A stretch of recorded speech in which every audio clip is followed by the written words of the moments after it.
So, not so breaking news now, but it was breaking news yesterday on my stream. For those who don't know, and you probably would know if you clicked on this video, the Milwaukee Bucks have dismissed Coach Adrian Griffin. Honestly, very, very shocking for so many reasons. But for those who don't know Adrian Griffin, he is the new, or was the new head coach of the Milwaukee Bucks for this season. After losing to the Miami Heat last season in the first round, after being the first seed, getting dog walked by Jimmy Butler, the Milwaukee Bucks fired their head coach, Mike Budenholzer. They fired him. And obviously, they found a replacement, and it was Adrian Griffin. Now, for some additional context, for those who don't know, as of the recording of this video, and as of his firing, the Milwaukee Bucks are 30-13. The Milwaukee Bucks are 30-13. Ladies and gentlemen, that is tied for the second best record in the league. And they fired their coach. They fired their coach after a start like this, which is crazy. Which is insane. Because typically when you think of someone being fired halfway through the season, or, you know, at any point, it comes after disappointment. It comes after some sort of underachievement, right?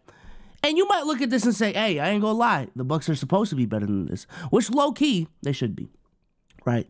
I did have the Milwaukee Bucks as the first seed in the Eastern Conference. I had them being a 60-win team, but even if I look at it right now, I need to double check. They still might be on pace to be a 60-win team. Let me wait. Hold on, chat. Hold on. Let me double check. Right now they're 30-13, 69.8 win rate, 82 times 0.698. They're on pace to win 57 games, y'all. So not too far off from even what I was expecting from them, right? Typically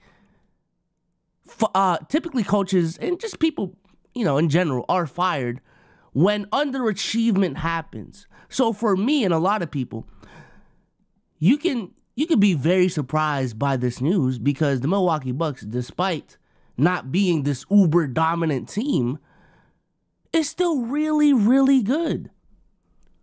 It's still really, really good. One of the best teams in the league. They are still a championship contender, right? And in terms of, you know, teams forming in the offseason with high expectations and having a rough start, 30-13 is far from the worst I've ever seen. Far from it. You know? Y'all remember how the Heatles started? Y'all remember that? That was, hey, that exposure was looking like, you know? The Lakers with Dwight and Kobe in them. Now, they actually might have fired their coach halfway through the season. But I'm just saying, this is far from a bad start to me. But there's so much to unpack here, bro. There's so much to unpack here. And I'm a type of dude that needs time to process things. So the news actually came out on stream yesterday, but I was on some that's tough type shit. Because I just need time to process things and come to better conclusions at the very least. If you don't agree with them, it's fine. My conclusion from this whole ordeal, I'm going to keep it a bean, I'm going to keep it a stack, I'm going to keep it a buck. Double entendre right there, right? Adrian Griffin was hoed. Adrian Griffin was hoed by a franchise that does not have a backbone. Adrian Griffin was hoed by a franchise who the main reason why he was hired was also the main reason why he was fired.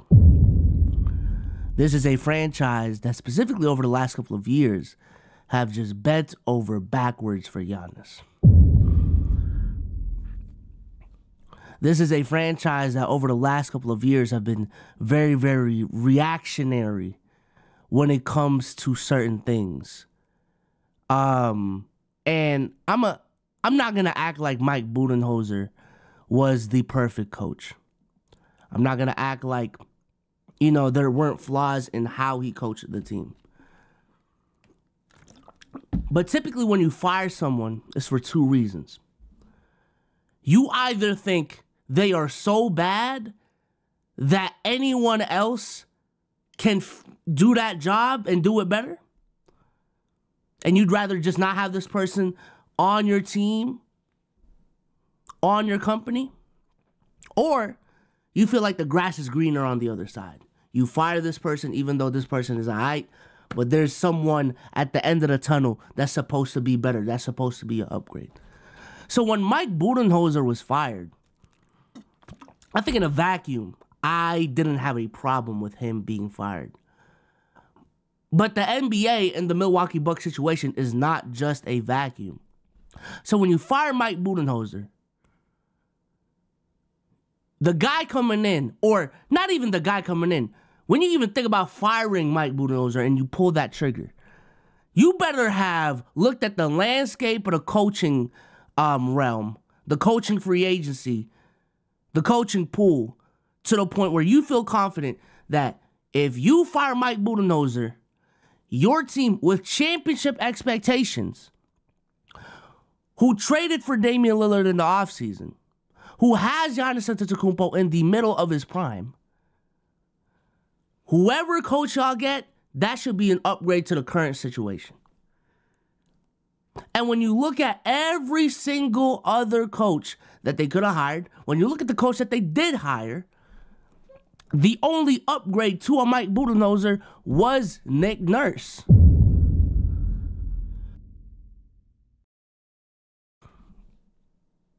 But, and I'm going to just have to trust my guy Omar on this yesterday because he was talking about it on the pod. Nick Nurse was a finalist for the Milwaukee Bucks job. I want to find the source real quick. Giannis, Nick Nurse. But from what Omar was telling me last night, Nick Nurse was a finalist for the Bucks job, and the main reason why they didn't hire Nick Nurse was because of Giannis. I got it right here. Boom. Giannis Antetokounmpo really didn't want Nick Nurse, per Stein line. And this was yesterday. League sources say now that the desire to play for Griffin is better described as a determination to play for someone other than Nick Nurse. Nurse was among the candidates that the Bucks had high on their list after a 5-game drubbing, I've never heard that word, by the number 8 seeded Miami Heat in the first round of last season's playoffs. But sources say that Antetokounmpo wanted the Bucks to go in a different direction and thus chose to champion Griffin.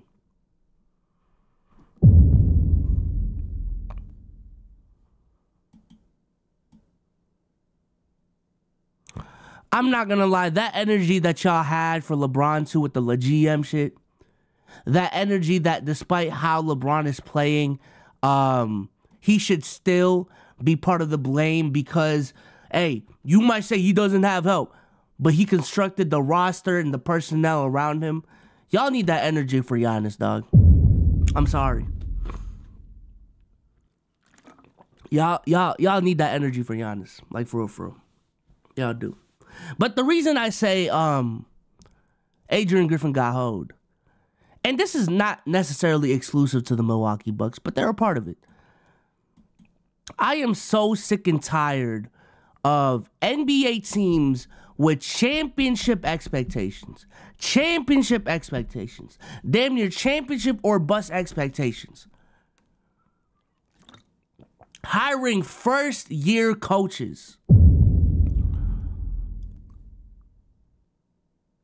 Imagine your first year on the job. You were tasked to win a championship, and if you don't, you're fired. That is insane. That is absolutely insane. I don't know who started this trend. I don't know why so many teams in the league think this is a good idea. But like players, coaches need time in the limelight, just a little bit. just a little bit, right? Coaches need time to develop their play style. Coaches need time to communicate that play style with their players. Coaches need time to build a culture in the locker room. So when you pair championship level expectations to a rookie head coach, it's not a good match. It's not a good match. And now we're stuck in these situations. We keep on getting stuck in these situations where, I'm going to be honest, I see where the team is coming from, right? You have championship level expectations. The coach ain't good enough. Let's fire the coach and see if we can find someone better. But also on the other side of it, the coach is getting hoed because goddamn. Yo, it's my first year on the job. You're not going to give me any breathing room. You're not going to give me any time to develop anything with this locker room. If I don't win this year, I'm cooked.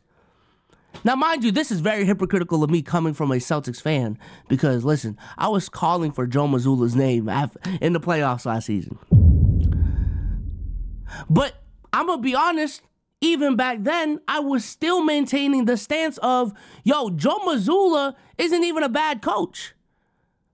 He's just not the right coach for this team with championship expectations. And it's unfortunate that that's the case.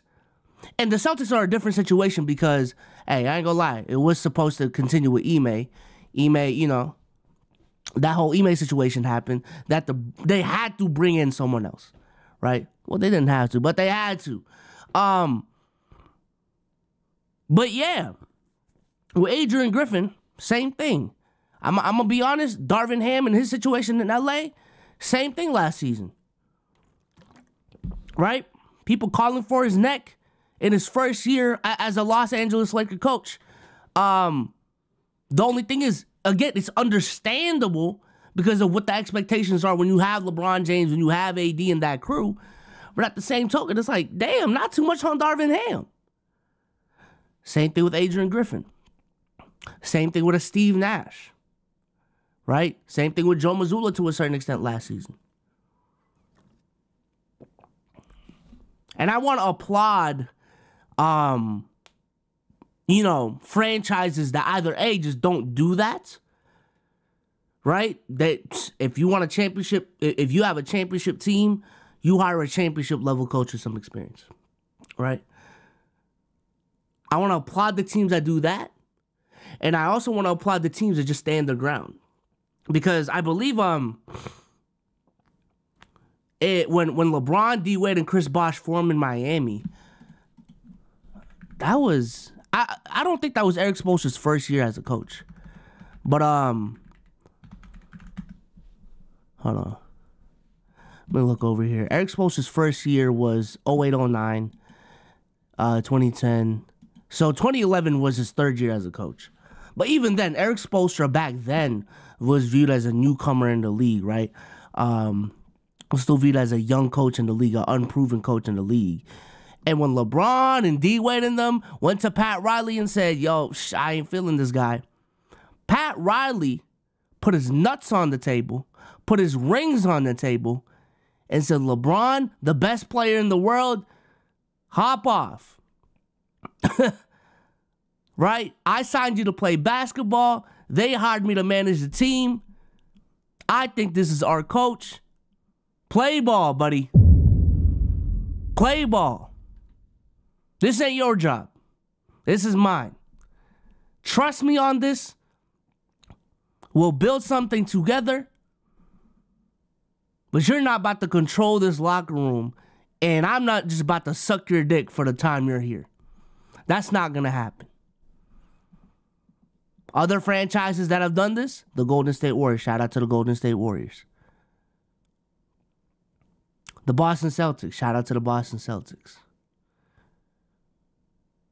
Not too many franchises do this. Not too many franchises do this. Right? While everyone was calling for Joe Mazzulla's name last season, they stood 10 toes with Joe Mazzulla.